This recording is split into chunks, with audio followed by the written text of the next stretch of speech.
le classement des capitales les plus chères au monde a de quoi surprendre. En partant du classement établi par le Global Property Guide, qui concerne les prix d'achat au mètre carré, de grands appartements plutôt situés dans les beaux quartiers, Monaco arrive en tête. C'est d'ailleurs un point fort de ce classement. Il y a beaucoup de cités-États. Hong Kong est rattachée à la Chine, mais avec son statut de région administrative spéciale, elle peut être considérée comme une cité-État en regard à sa forte autonomie. Elle se place en troisième position. Singapour, Luxembourg, Dubaï font partie du même lot, avec ce caractère commun d'une extrême concentration de richesses sur un petit territoire, une fiscalité ou un secret bancaire d'exception et une place financière surdimensionnée. Mais par définition, ces cités-États sont des cas très particuliers et faussent l'interprétation des données. En les mettant hors jeu, l'analyse devient plus homogène et la liste se limite à 15 capitales et c'est Londres qui arrive nettement en tête. Alors, comment expliquer ce classement? D'abord, par le revenu par habitant. C'est un élément central. Parmi les 15 capitales les plus chères au monde, 9 sont celles de pays qui intègrent aussi le top 15 des pays les plus riches, en dehors des cités-États. C'est 60%. En creux, les pays riches qui ne placent pas leur capitale dans le top 15, c'est-à-dire les 6 absents.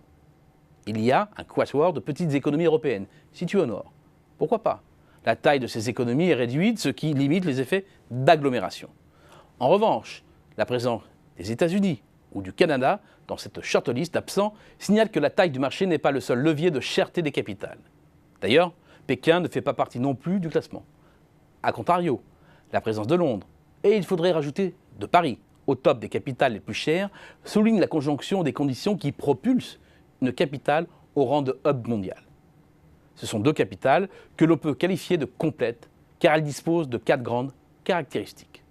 Elles sont à la fois capitales administratives et politiques de 2 puissances majeures et concentrent tous les pouvoirs.